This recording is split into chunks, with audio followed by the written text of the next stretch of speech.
We've done a dozen episodes, and that's the first time that my question has been responded with a question. I love that. So growing up, I grew up in a homeless shelter, not because I was homeless. And so it came with a lot of uncertainty with respect to where does this fit in? I genuinely imagine that the question that 8-year-old is asking has to do with, you're still searching, right?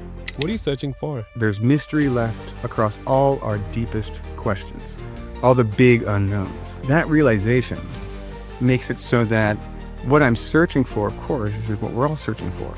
Clarity with respect to my place in the universe, right? The fact that we can die and the fact that we inevitably do die. When my team and I see that out of all the viewers who come to the channel, 67% of you have not subscribed to the channel, it breaks our heart. If you can do something free for this channel to help us grow, that is to just click on that subscribe button, that bell icon, so that we can grow as a channel, as a podcast, and we can bring in the guests that will add value to your journey. If you have any suggestions, feel free to reach out to us, comment, send us an email, a text message, whatever works for you.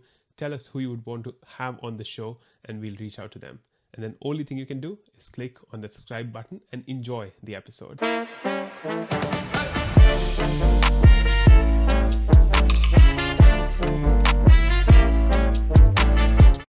A couple of years ago, I was asked to give a TEDx talk. And what I did at that moment was to create an inner circle where I told them that these are the two things that I want to speak about. Out of the 10 people, 9 said, "Great idea, Utkarsh, go for it, go for it, go for it."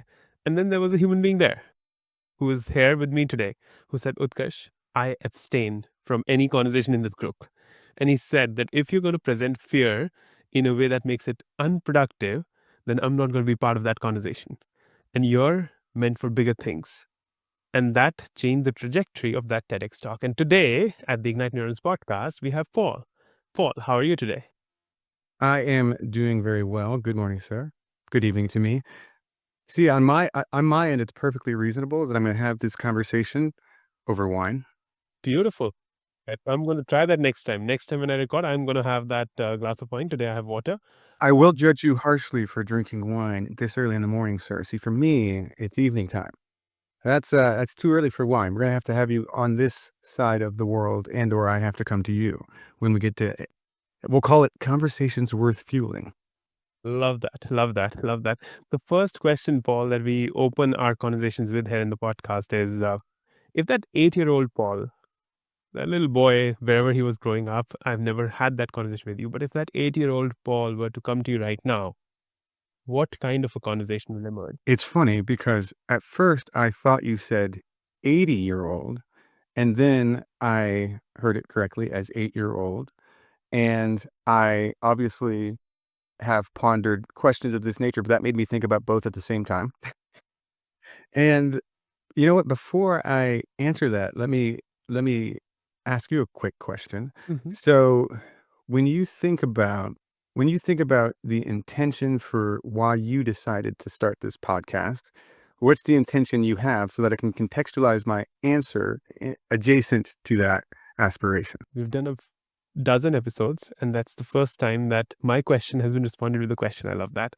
The intention here, Paul, is the stories that we carry are insightful, are powerful, and are earth shattering in many ways for us as individuals, but for the collective as well.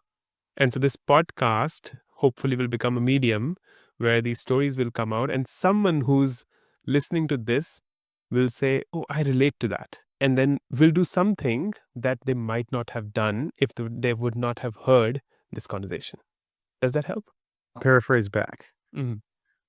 An aspiration you have for this is that not every time, Mhm. not every part, but some aspect of these episodes, of these conversations, some aspect of them for someone somewhere has a before and after, a measure of growth that someone earned as a consequence of a revelation that they had with you.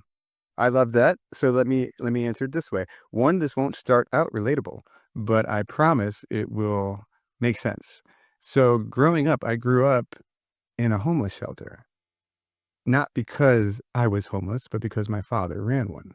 So my father had immigrated here from Cuba during the Castro regime change.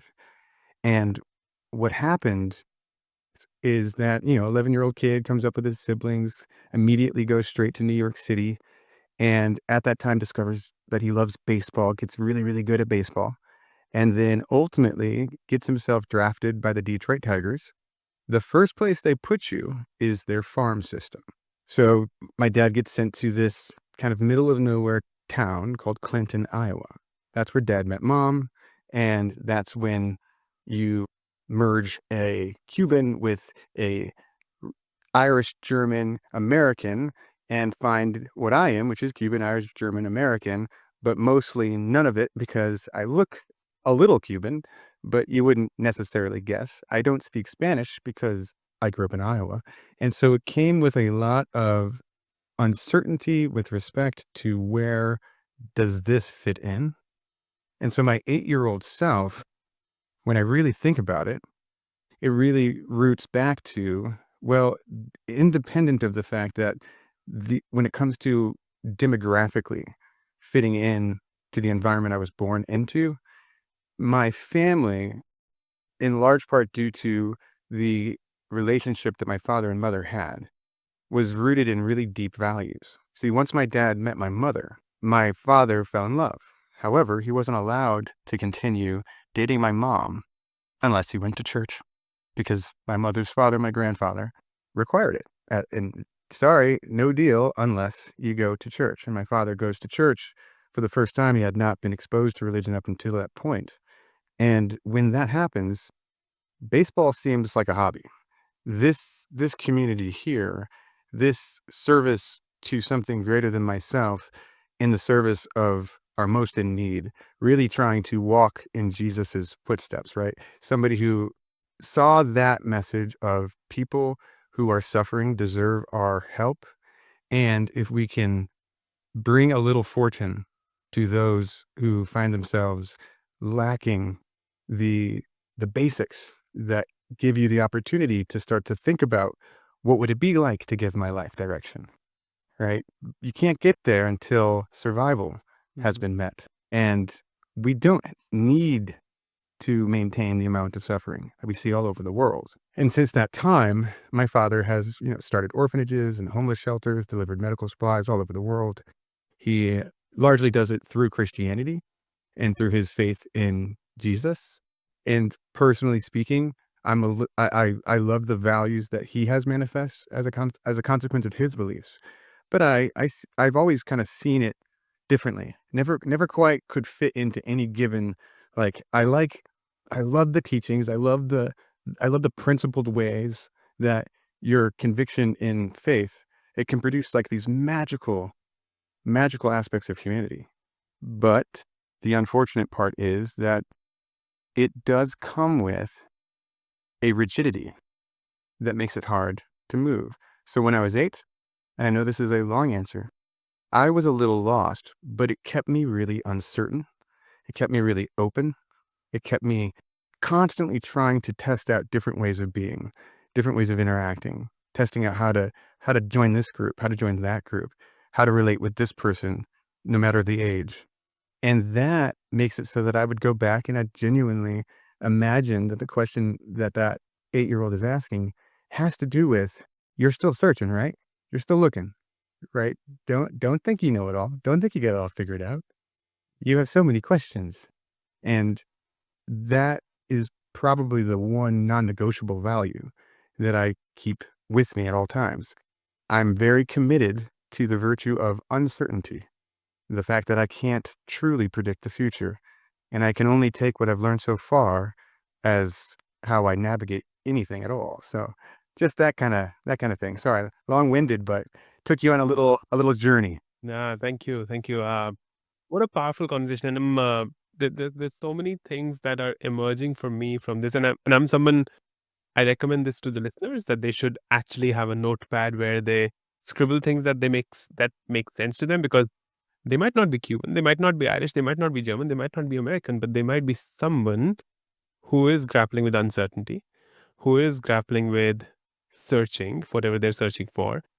And so one thing that comes to me, Paul, through this sharing is, so you spoke about fitting in, you spoke about uncertainty, and you spoke about you're still searching. What are you searching for? I don't know why it is the case. Again, because I recognize that if I ask enough whys across any domain of human inquiry, we can't prove it yet. We don't know yet, right? There's mystery left across all our deepest questions, all the big unknowns. That realization makes it so that what I'm searching for, of course, is what we're all searching for: clarity with respect to my place in the universe. And at the same time, there's a part of me that knows that maybe that quest, that seeking, truth seeking, wanting to know the answer to the riddle that is my life in this brief time that I'm on this planet, and wanting to imagine and find the evidence for what comes after, because there is something permanent about how we perceive existence, and something deeply troubling whenever we are faced with mortality, right? The fact that we can die, and the fact that we inevitably do die. And so what's happening there from a physics perspective, though, is that whatever you are is changing from this state to another. At least from the vantage point of matter, we haven't figured out how to destroy anything. Can't create it, can't destroy it. We can just change the state. And so where we don't yet have the proof, people are finding evidence and ultimately relying on faith, relying on, I have enough evidence for me, at least, to believe this fully. And there's beauty in that. And for many people, that level of self-clarity creates the type of human who really wants to narrow the gap between who they are today and who they were born to become, who they are at their fullest potential. And so you do see a lot of benefit of faith and deep conviction. At the same time, if I have 100% conviction in what I believe, well, I also automatically disbelieve any other interpretation. And that can produce a lot of irreconcilable conflict. Does that make sense? It does. It does. I love this idea of yet. The riddle, I think I was having this conversation with my younger son. I think this was day before yesterday. We were driving back from school. And so he's 11. And we were talking about something. And I tell him, I don't know why we started speaking about death. It's a 10-minute car ride. We should not be speaking about death, father and son, it seems. But we started speaking about death. And I was telling him, he asked me, where do we go after we die? I'm like, I don't have an answer to that question. But wherever we go, we need to make this time that we have on this planet worth it. And I think that's where I stopped. And maybe there were more questions in his head that he did not respond with. But because in Indian mythology, Paul, and in others as well, right? There's life after death, and the soul moves on, and there are stories that you tell young children that, oh, your grandfather is now a star up in the heaven, and then you look up to them and things like that. But how true are they? And my question that comes to my mind strongly right now, I don't know why, Paul, is that why do we need these answers? Everything in the digital arena is an invention. It's an invention for a living biological creature to choose something that doesn't physically exist to be where you allocate a great deal of your time and attention. The social pressure that we have been born into, but also seem to naturally create. Big trade-off. It's always going to cost you narrowing the gap between who you are today and who you could be. Because that quest is a quest of deep self-reflection, of deep inner honesty, where you recognize that anxiety is the byproduct of conflict within that you have yet to resolve. It's, in my view, a question that is perfectly aligned with why I see great virtue in uncertainty. What you pose there is a question worth answering that we need more information to fully resolve. And I think when we catch a glimpse of meaning in the durable ways, it satiates our appetite for fulfillment. Yet our everyday self, independent of that meaning, simply chases hedonistic pleasure or the avoidance of pain. So the quest for meaning comes with a certain level of self-discipline, a certain level of agency over giving your life direction, a certain level of resilience in the face of adversity in whatever form it may arise. And you and I both share a mentor, Hitendra Wadhwa. And I think we both agree one of the most profound, we're so lucky to have access to a person who thinks the way he thinks. So lucky to have direct access to this person who, since the age of 10, mathematical mind, just never ever allowed this deeper quest of self-discovery and leveraging the understanding of our nature for pro-social collective good, right? He wants to advance human flourishing, like you, like me. That's why we were attracted to that place.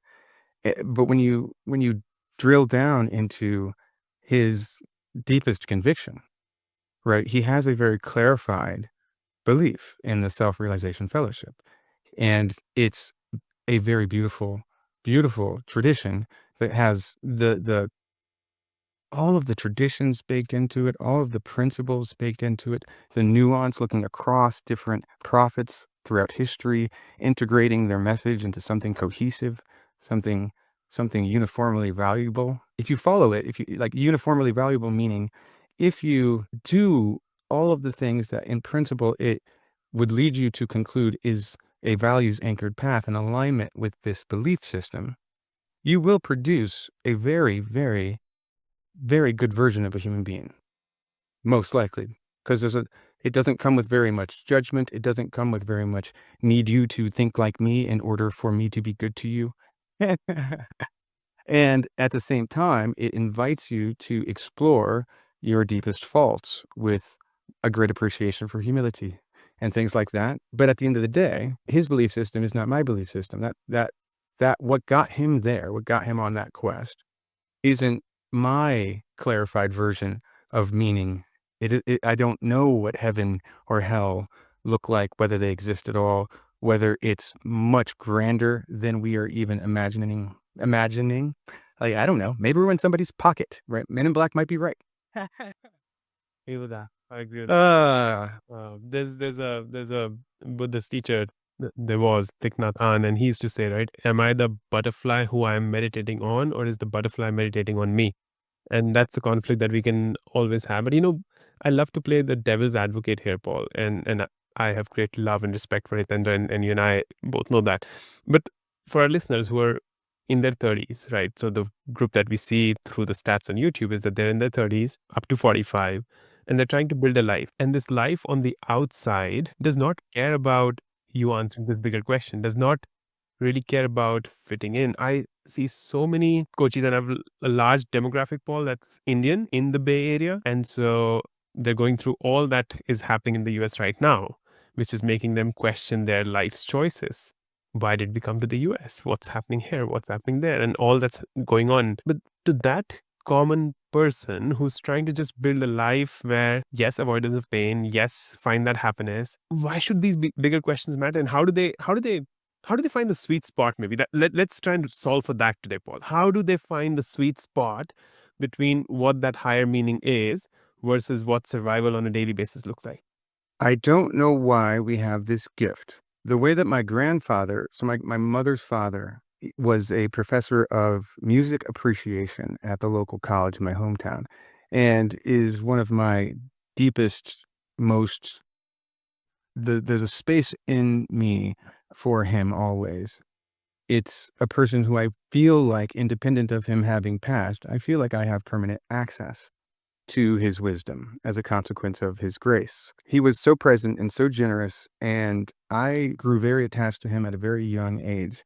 And so I was around 11, maybe 12, and we were outside on his front porch, well, really a staircase. And he used to be in the military, so it's like every single flag, Navy, Marines, etc., create the front of his home. And we're standing there, and I'm asking him questions both about my own father and just to kind of with certainty. How do we know anything? How are we sure? What are we sure about? And my grandfather just kind of simply says, look, every other thing on this planet, when they approach a river, right? When they see a river, they see a source of substance. They see hydration. They see something to serve their survival. For whatever reason, human beings look at that exact same river and we can't help but ask why it flows this way instead of that. What's it made of? What else is inside there? What can we do with the energy it's automatically providing, right? We are insatiably curious, and that curiosity enables us to exercise agency over physical reality in ways that we can make it solve very concrete problems and introduce brand new ways of perceiving reality, right? Everything in the digital arena is an invention. It's an invention for a living biological creature to choose something that doesn't physically exist to be where you allocate a great deal of your time and attention. And so there's lots of curiosities there. If I answer that question really succinctly, my grandfather made that point so that I recognize that there is a gift that comes with consciousness, in particular with consciousness in and above land, because there is an argument to be made that maybe dolphins are as smart as we are, right? They actually have a better frontal cortex to body ratio, and that's associated with higher order intelligence. And it could be the case that the constraints of water are simply more or add more pressure than the constraints of air. So that physical advantage makes it so that we can do more in physical reality. But it doesn't guarantee that we can communicate in the immaterial reality with greater sophistication. It tells you that we can do things with the physical aspects of ourselves in ways that can manipulate more than they can. Until we actually understand the depth of their communication, the complexity in it, we can't even guess, because their brains are very impressive and they never turn off. They figure out a way to just literally 24 hours in a day, just sleep half your brain. Can you imagine what you would do with that kind of time? uh, big question. Let me come back to making it practical for your people. You said you want an A and B, right? Okay. How do I clarify my personal sense of why? I could give you the pop psychology kind of Simon Sinek version of Mm. that answer, which is technically, there's nothing not valid about the idea. But what you and I both know, having worked in trying to change adults all this time, is that knowing the idea is a very small piece of the puzzle when it comes to transformation, when it comes to change, both for yourself, within your personal life, and in the work that we genuinely, that's what we did. We dedicated our lives. We organized our whole lives around that pursuit. And all you learn when you start to engage in that pursuit is, oh my goodness, it is hard. And here's why. The social pressure that we have been born into, but also seem to naturally create, it makes it so that we weight an awful lot of our sense of self as our sense of value, our self-worth, self-efficacy, choose your term. But a lot of it comes from social perception, what we think is valued by the society we live in, what we think matters to other people, how they perceive us relative to how we want to be perceived. And we're trying to narrow that gap. We're trying to make what people think of us within our control at a certain level. That quest is always going to come at a very big trade-off. It's always going to cost you narrowing the gap between who you are today and who you could be. Because that quest is a quest of deep self-reflection, of deep inner honesty, where you recognize that anxiety is the byproduct of conflict within that you have yet to resolve, right? What's at the other side of anxiety? Relief at having made a decision or gotten it done or created the right amount of pressure to crystallize what the problem even was. So at least you're going to be able to see the problem you're trying to face, right? But usually anxiety manifests not because it's bad, but because it knows you better than you know yourself, right? There's this version of you that you talk to in the mirror after you put your foot in your mouth, right? It's for me, it's the end of the day. I could contextualize this day. It's been a long day. Paul's a little tired. Sometimes he's fumbling over his words. And I could lean into the insecurity that that produces. And I could feed that and start to get more and more, now this is not going to be any good. Crush, I think I'm ruining it. I'm so sorry. We can't publish this one. We just can't. I look like an idiot. Please don't. Or I could recognize that those moments of imperfection, the only reason I care is because I want to create the perception that I'm worthy of being heard. And my obsession with it makes it so that if I miss a word, I failed. It'll be the only thing I think about after this podcast. I'll be, man, you almost got that line right. You were this close. And because that's there, it's not good anymore. That's how powerful our worry over social perception really is. There's this really fascinating gentleman who lives, he lives in Woodstock over here in New York. And he was a lifelong musician who became a professional vocal coach. Used to be a vocal coach for really big labels. He's worked with Grammy Award winning singers. His name's Cloud. And if you are curious, I'm only gonna give you this. I'm gonna say Cloud. You figure out how to spell it. And I'm gonna tell you that if you search Cloud and then you search find your authentic voice, that you'll be curious enough to learn the rest if you find value in being able to really differentiate you from whatever it is that you do to present you, right? The presentation, right? Paul has dreads. Paul is dressed all fancy. Paul made sure his backdrop looked a certain way. Why? Well, because optics matter in a world where what you see is, genuinely speaking, what we dedicate the vast majority of our cognitive resources to, right? There's a reason you have 3 nerves dedicated to your eyes. It's a powerful perceptive experience. And the reality, if you strip away the complexity of that, like say no to that means that it's like helpless or fraught. No, no, no. It means that some aspect of whatever it is we are as human beings recognized that there was some sort of cosmic collective value in advancing our species as a whole. And in this undefinable, constantly moving, idealistic, yet nevertheless worthy of pursuit vision that we can see clearly in our minds of a cohesive species working toward common cause in the pursuit of both human flourishing and answering our biggest unknowns, right? Going out into the universe, why is sci-fi so popular? Why is fantasy so popular? All the things, because our imagination, when it comes to meaning, the closer we get to finding our sense of purpose, the more we are able to direct the world to our will. It gives you greater agency. It takes effort at first, but goal-directed effort over time produces really crazy results. And you know what I mean? But you have to make sure it's aligned with that inner you. The part of you that's yelling at you in the mirror, that person, why did you do that? That person knows you better than you know you in terms of your deepest held values. And sometimes it's trying to get your attention. Hey, that's not you. You feel shame, not because of any other reason then. Some part of you has identified deeply held values and you just did something out of alignment with them. Does that make sense?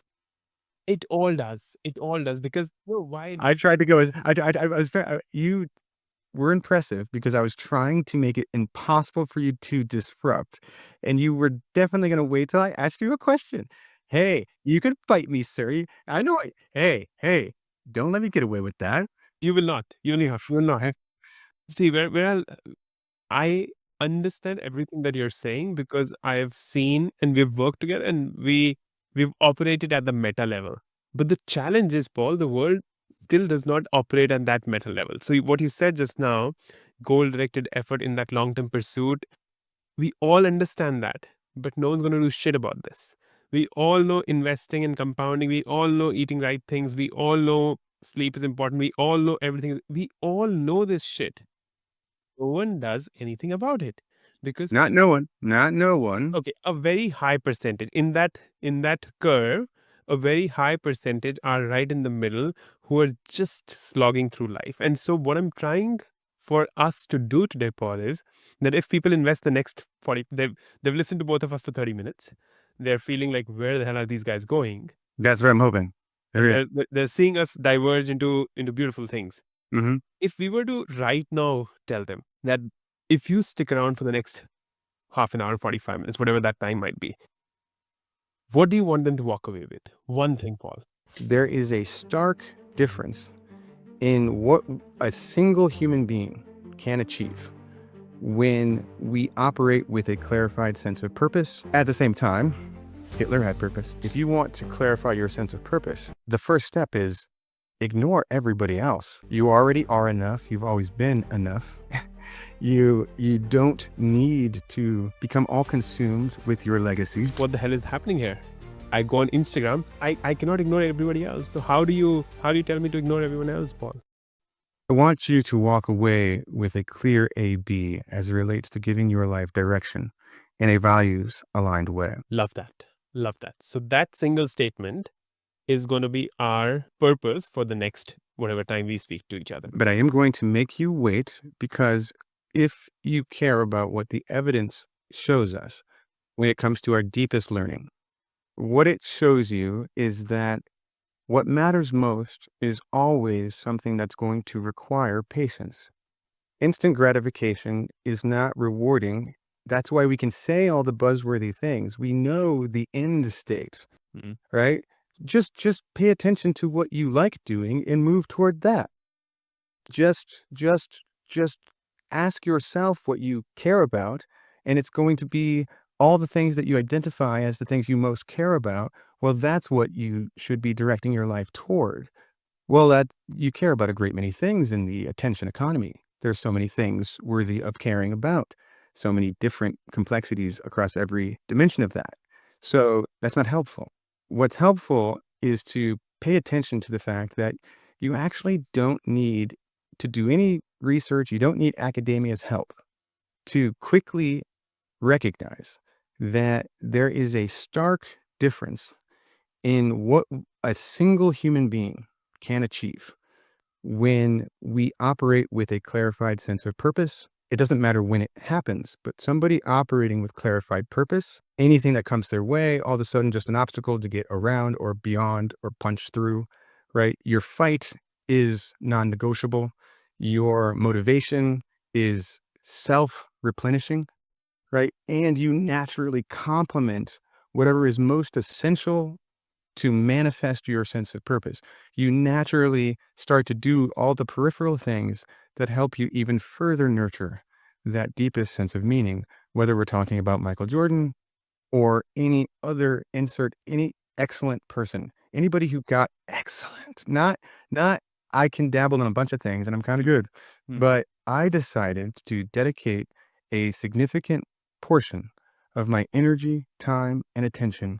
I decided that all of the self-discipline, all of the adversity, all of the cost associated with that pursuit was worthy of the effort, and I followed through. That's what you earn from a clarified sense of purpose. At the same time, Hitler had purpose.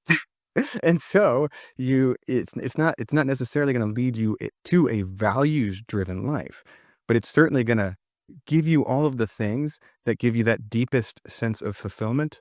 Fulfillment, unlike happiness, is something that you can actually fill up yourself, because it's a matter of your connection to yourself. It's, what do I think I'm here to do? And am I honoring that knowledge through my behavior? Align those two things, and a lot of the disconnect between, most of us feel shame and embarrassment and anxiety and depression and loneliness, not because of anything other than we recognize the gap between who we purport to be, who we think we're supposed to be, and who we actually are in regard to either what other people think or what we think about ourselves.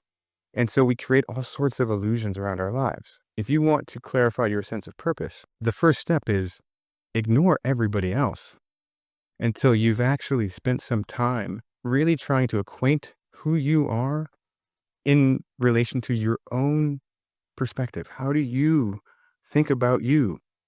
Do you like being around you? Do you just make excuses for yourself? right? Are you secretly really, really pissed off at who you are and ultimately don't feel like admitting it to anybody else? That's going to create a lot of distortion in how you engage. Clarity comes from self-honesty, humility, curiosity, and patience with yourself. You already are enough. You've always been enough. You don't need to become all consumed with your legacy. We barely remember Alexander the Great. Give me as many facts as you can, audience. I promise you, you're surprised by how few come to mind. No significant. Cleopatra obviously died young. Poison, right? Your brain scrambles, and that's one of the most prolific. What that person did, insane, will be passed forward through writing and the passage of history, but will increasingly that impact that he had on our understanding of our nature, its relevance starts to diminish as we get further and further away from it because it's fuzzy as we go back. So I'm Think, diving in. I'm diving in. It's yeah, fuzzy. It's fuzzy. I love where we're going. So A to B is where we want our audience to go. A is where they are right now.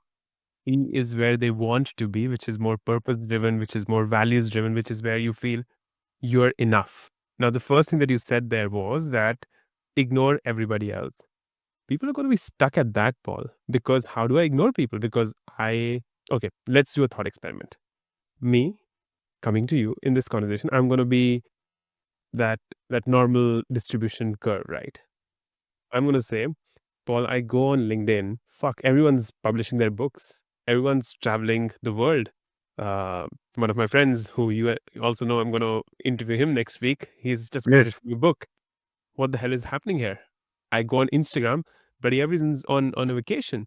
They're having great food, and they still have their six-pack abs, right? And here I am doing 16 hours of intermittent fasting, 8 hours of eating, taking care of my calories, but I cannot ignore everybody else. So how do you tell me to ignore everyone else, Paul? Within every human is the capacity to direct consciousness, but it works in quirky ways. So, in other words, you've probably heard about the whole don't think about a white elephant, and then all you can do is think about a white elephant. Famous, almost overused metaphor, right? Well, to think about that a different way, what it reveals is that you can trick consciousness, you can trick attention, and you can direct attention both in coercive ways or in informative ways or in persuasive ways. And you decide where you direct your attention if, if you decide that you're going to put your inner conversation in the foreground. In other words, if you aren't having that inner dialogue, if you aren't investing time in self clarity, right? Not self awareness, not self transcendence, just a clarity around the thing you are, what most, most draws your attention that you, in a very deep way, know is to your benefit or to humanity's benefit. Because almost everything we humans ultimately define as meaning, purpose, it's always going to relate to service to the greater whole in some meaningful way. Even Michael Jordan, at the end of the day, gets super good at a random sport called basketball. How much joy, how much excitement, enthusiasm, how much motivation, how many followers, how many people's lives changed as a consequence of you demonstrating, you modeling what clarified purpose can earn you. And why do we love him? Do we love him purely for his achievements? No, we love him for the journey, for how hard it was for him to achieve these accolades. He was injured first year drafted. There's all these famous stories of this remarkable player who doesn't have any of the traditional victim stories associated with his success, right? There was no affirmative action responsible for this person's extraordinary prowess. And at the same time, he lived at a time where it was worse than it is today for Black America, right? So he imagine the amount of all of it. Now, we can't expect every single person on the planet to achieve that greatness, or can we? See, the thought is that what people typically think is like purpose is exhausting. And purpose is exhausting only if you haven't clarified your why in the bigger sense of that, the big capital W, why. Because effort becomes joy with big, big, big, big why yes. Not why question, big why yes. Yes, in the face of adversity. Yes, in the face of unprecedented setbacks. Yes, in the face of a bunch of people telling me I can't. It's impossible. You don't have a PhD yet. Yes, in the face of all of the resistance you inevitably encounter the moment you decide to give your life direction, Mm. right? Now I am choosing to make life matter. But again, I agree with everything. You and I think like that. Now, what you're saying, hacking into that inner dialogue, creating that self clarity, it's like what will help us achieve that, Paul? And what I'm thinking right now is if I choose to ask this question, I'll have to put action to that thought and then it'll come out. If I choose to lift this pen, I'll have to do that. And Yep. Paul cannot make me do that. Someone else, my mom and my dad cannot make me lift a pen or do something. Discipline, action, whatever clarity, whatever inner dialogue, I have to get to that why. So what do you recommend? What's that first step to for someone to just be pushed onto this journey? Well, awareness that you're the only living thing that we know of capable of deep thinking. And the reason that Utkarsh is motivated to push me toward what makes this actionable is because we live in a culture that wants this to be immediately gratifying for you. And I'm resisting that pull because I know that incentive does not get you very much. So what I'll tell you is that deep thinking is something that we are taking for granted, that we've engineered everything for simplicity.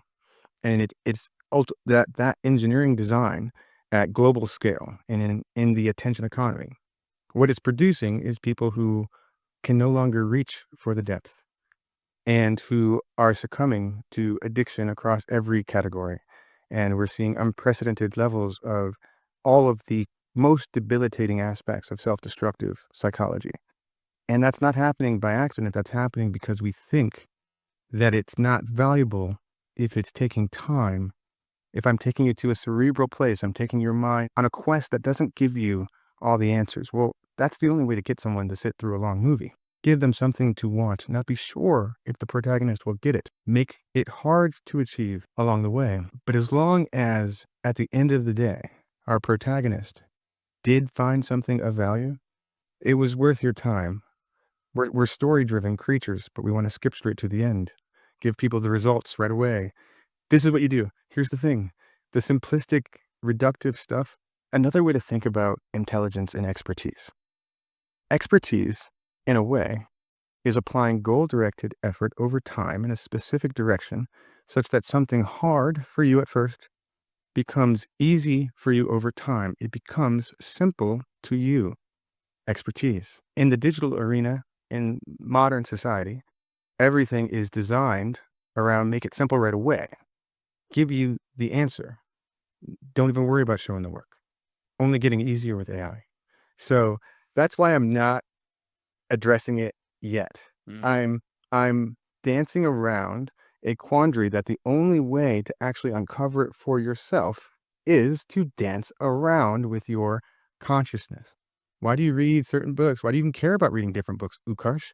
What's the point of reading different books? Because that's a different human being who has collected different evidence, and as long as they deliver it in a credible way, it might be information you can leverage to your benefit as it relates to the biggest questions you have for your personal life and directing agency over your place here within the rest of us trying to fight for the ability to say I'm successful in a way that matters both to me and is economically viable so that my family doesn't suffer, right? So the first abstraction is what you see ain't what you get. The substance is hiding, it's hiding within. And if you don't spend time there, then ultimately you're just going to be pulled by the forces of the river, pulled by the social forces. What do you see right now in American culture, what would you say? Like, how are we looking over there? How do we look from afar? Are we looking sane to you? Does everything seem okay? Every morning I wake up and I think what happened last night, because when I go to the gym, and the media in Australia and across the world is really, their eyes are glued on America. And so what happened in the last press conference? What happened in the last debate? What happened in the last? It's a fascinating world, Paul, from this side. From this side. So what's your opinion of it? What's your personal your hypothesis for why it is occurring and your hypothesis for how you at least start to approach something better? How would you answer? Hmm. Why it's occurring is because that's how I think it boils down to how the world has started to think right now, and America is no different, right? We are all trying to protect our needs, trying to think of everyone as the adversary, trying to have two faces, and not in a good way, not in a way that supports the growth of human consciousness or humanity, or the society. That's one, Paul. And then the second is, I think the whole tension in the world right now is, it boils down to how I see my world. Like, if I'm seeking something and I'm the leader of the world, or leader of a country, whether that's Trump, whether that's Modi, whether that's Putin, whether that's Zelensky, whoever that might be, we're all too self-absorbed right now. To me, that's what I'm seeing in the world. Part of me, like now I'm talking about myself, I want to block out all this news because I don't fully understand it. And so for me to create a judgment of it based on what's shown to me on a television screen or by a reporter or on social media does not make any sense because I don't know the whole story. So that's where I'm there's lack of information, Paul. That's where I am at personally. Okay, so let me see if I can invite you to weigh in with a little bit of contextualizing the ask, let's say. So one, understand and empathize with that pull toward it is so mentally encumbering that I don't know if it's healthy for even one of us to fully invest our attention on it. It has reached a level of volatility and emotional strain that spending time there does come with an emotional cost that you can feel. And you start to question, is this good for me? Aren't I healthier if I stay away from this clearly broken way of relating to reality? It's clearly not healthy to engage that. That just looks like nonstop tribal conflict all day, every day. And our instinct is if it can't be solved and you don't have to be a part of it, build a better world independent of it.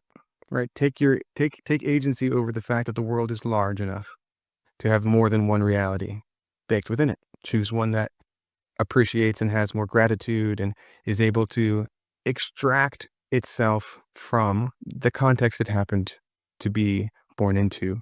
In other words, I grew up with a certain way of believing things. Some of the constraints of that particular way of seeing the world felt very small. And over time, in that tiny town of Clinton, Iowa, being intellectual was not very gratifying, right? Didn't earn me very many friends. And I genuinely did everything a person who doesn't feel like they have belonging does in order to cultivate it.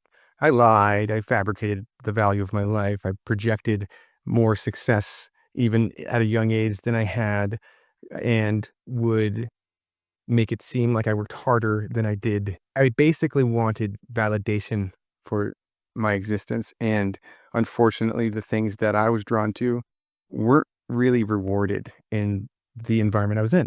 So I thought that that was it, though. I told myself this world is not a place for me because it doesn't value me. It wasn't until I moved to San Francisco that I realized that, oh, there's a different way of being. There's a different culture and community and different level of appreciation for the people that do decide that they're going to go into the void and say, why? Why this way? Not that. Right. And so when you try to break down the biggest challenge of our time, in my view, and if it's okay, I'll actually share something with you. In my view, one, we need people who can dance with it and compartmentalize it to a certain extent, right? Make it matter and be able to make it small.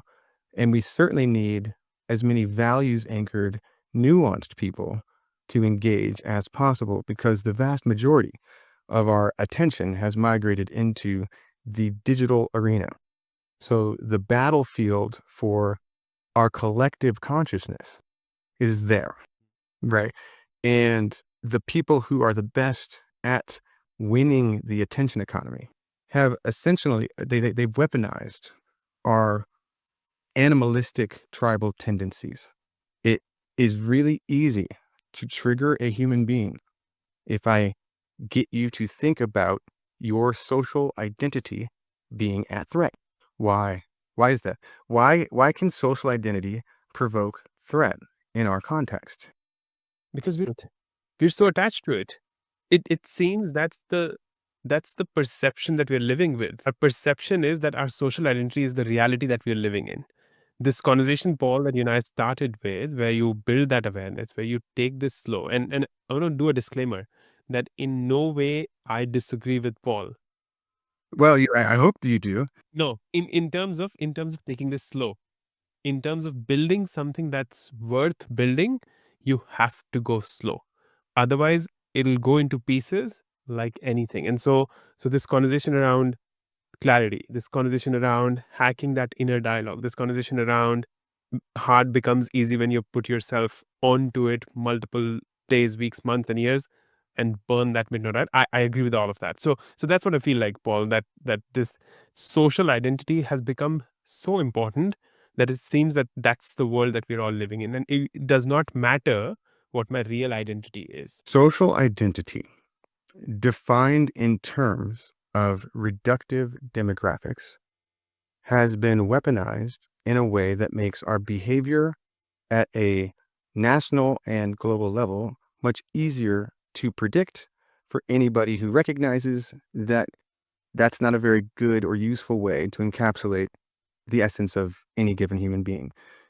I'm not mixed race, Irish, German, Cuban, American, rural, cisgender male.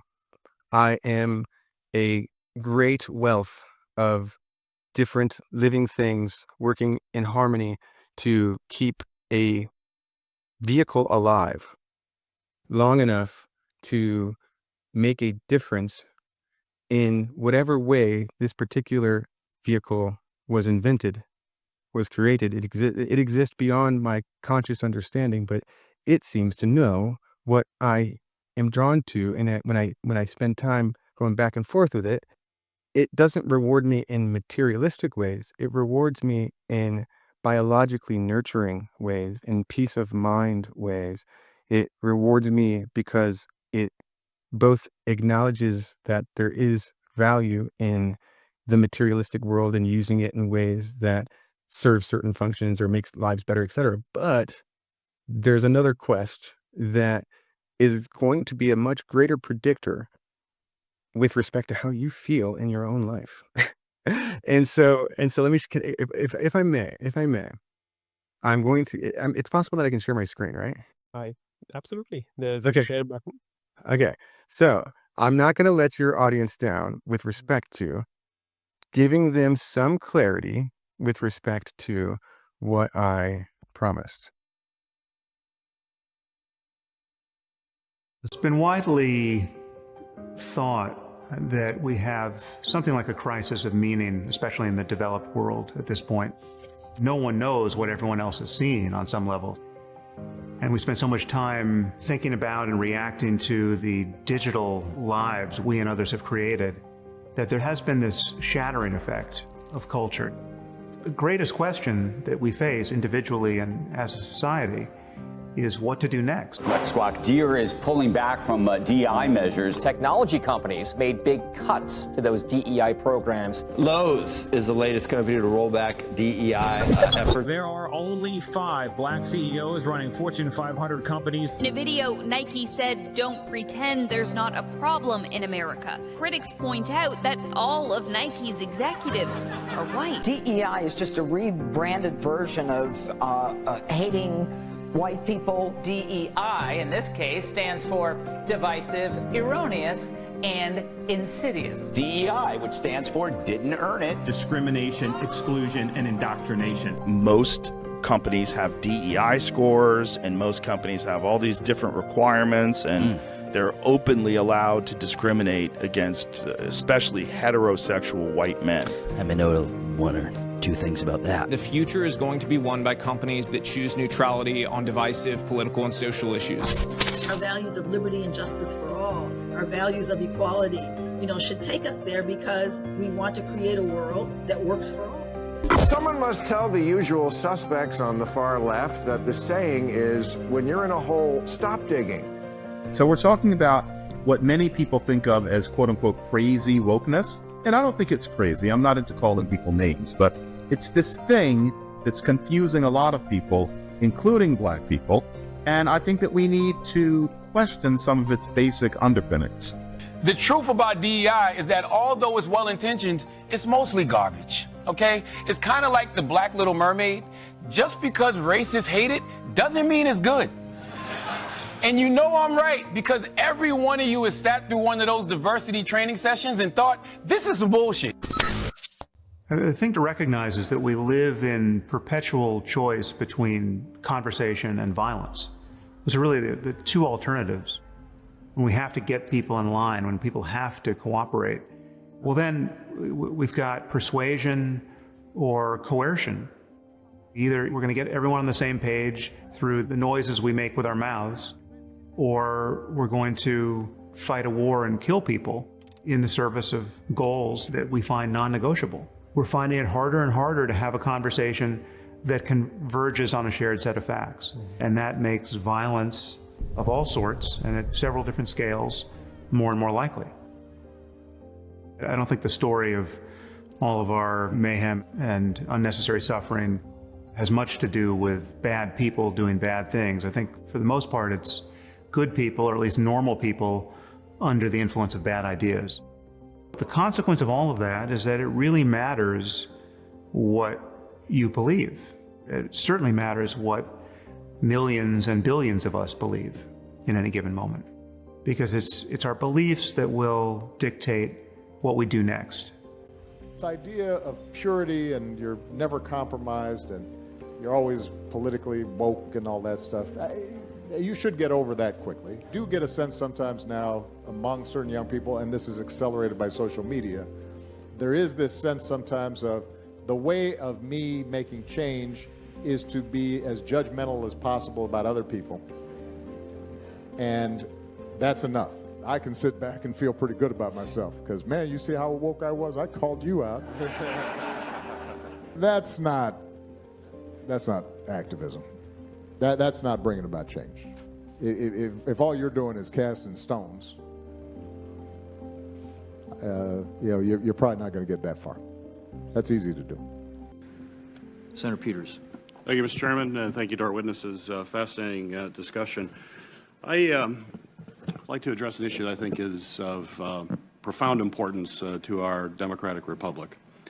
And that's the fact that in order to have a vibrant democracy, you need to have an exchange of ideas and an open platform. And certainly part of the promise of the internet as it was first conceived was that we'd have this incredible universal commons where a wide range of ideas would be discussed and debated.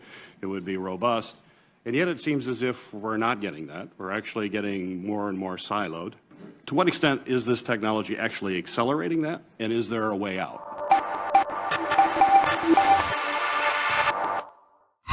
It's happening not by accident, but by design. The business model is to keep people engaged. There's a tendency to think here that this is just human nature. No, that's just people are polarized and this is just playing out. It's a mirror. It's holding up a mirror to society. But what it's really doing is it's an amplifier for the worst parts of us, calculating what is the thing that I can show you that will gets the most engagement.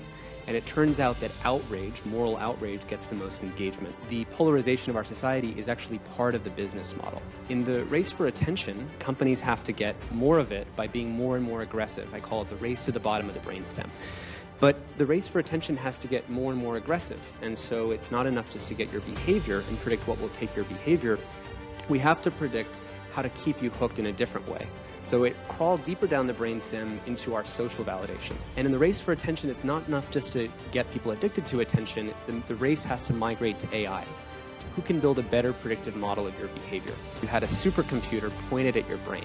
If I prick you at this video, if I prick you at this video, how long would you stay? And the business model is simply what maximizes watch time. It's the end of the poker face. Your behavior is your signature, and we can know your political personality. Based on tweet text alone, we can actually know your political affiliation with about 80% accuracy. Computers can calculate probably that you're homosexual before you might know that you're homosexual. They can predict with 95% accuracy that you're going to quit your job. They can predict that you're pregnant. They can predict your micro-expressions on your face better than a human being can. We have to recognize that what this is all about is a growing asymmetry of power between technology and the limits of the human mind. So basically, what that is revealing, what that is demonstrating, and sorry if it was too loud, is that it matters greatly the extent to which you can pull away from what is commanding all of our attention. So that thing you said earlier about how I feel like disengaging, it does matter greatly that we can pull ourselves away from something that has been engineered to outcompete our higher order consciousness and not in the service of your best self, right? None of it designed with intention to draw out the fullest, most fulfilled, most values-driven, the person that you truly aspire to be isn't found in the attention economy in terms of how it's engineered. And where you're seeing the most dishealth are the places that have exposure to the attention economy. You look at any of the places that aren't currently completely digitally realized, and they actually have better psychological health. And ultimately, when it comes to this big quest, that seems like a big, how do I figure out what I'm meant to do? That big why.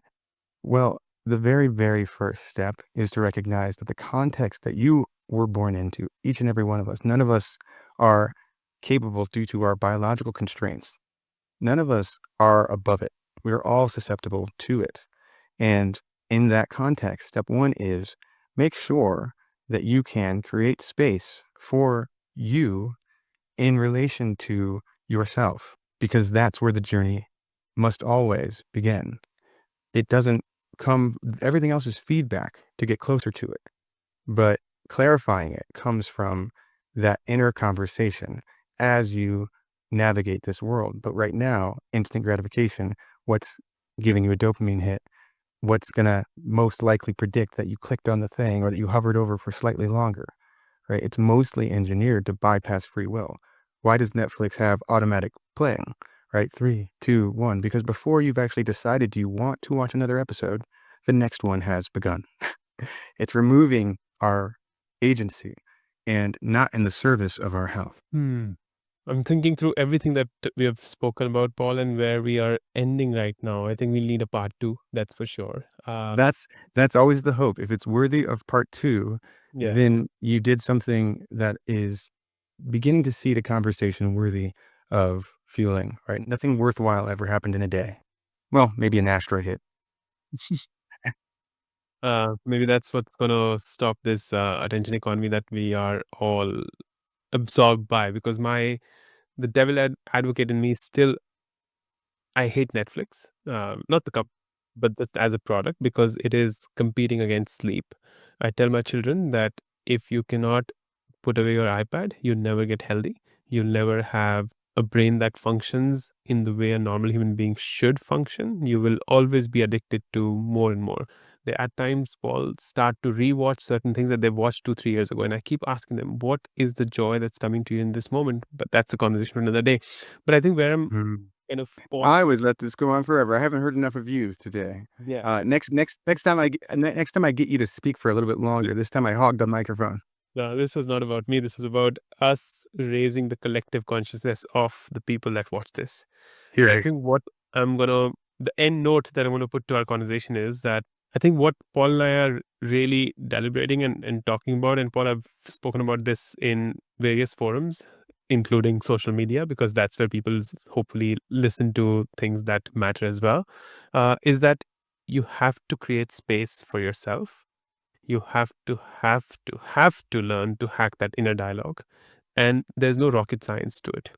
It can be as simple as sitting in your backyard with a glass of wine, a cup of coffee, just sitting there in silence. It's like, Paul, the comparison I'm doing right now is that when you put a spoon of sand in a glass of water and shake it and shake it and shake it and shake it, and you're all paying attention to the sand, you'll have to let the water stand still for a few minutes for that sand to settle. And I think all of us in this moment need the sand to settle. I would concur. And well put. Thank you. But if you're watching this on YouTube, then you have to feed the algorithm, because conversations like these do not get to where they should. I don't know where this will go. I don't know who will watch. But if you watched and if this made sense to you, make a shift. Take that journey from A to B. Let me add one thing just to encourage that behavior. In essence, unfortunately, if we want to change what it feels like to be alive today, the war will be won where we are spending all of our time and attention. And if you want less extreme perspectives to be how we think about our differences, right? Ones where we recognize that certain aspects of your understanding of reality might be so personalized that not one of us will ever fully agree, or that your belief system, your groups, that maybe even within them, you see your differences, right? You're more nuanced than the loudest voices that we are constantly being forced to endure. And the only way for these types of conversations to be how we collectively think is to reward nuance with your time and attention. Right now, we are only rewarding our moral outrage. We are rewarding the most extreme versions of how to think about any given thing. And as a consequence, we're chasing trends. We're like, social sentiment is just, now we care about this, now we care about that, now whatever feels emotionally extreme. And that's telling you that we're activating from an emotional place right now, not a higher order. We're human beings. We've long since learned how to channel our animal in the service of our ideals. This is Paul and Utkarsh signing off. That's a wrap for today's episode of the Ignite Neurons podcast. If you found value in this, here's what I recommend. Take out a paper or a diary and just put down one actionable, one thing that you can change about your life because you listen to this podcast. I'd really appreciate if you could share that in the comments below, because I'd love to see how it's impacting you or not. If you're on YouTube and watching this, then like, share and subscribe, and please make this wisdom go viral. And if you're someone who loves your podcast on the go, then Spotify and Apple Podcasts are your go-to places, or wherever you're listening to this, just like, share it with a friend, and leave a comment, because I'd love to engage, love to have a conversation with you. Until next time, till we meet again, keep those neurons ignited, stay curious, keep learning, be someone who embraces a growth mindset, and I look forward to seeing you very soon.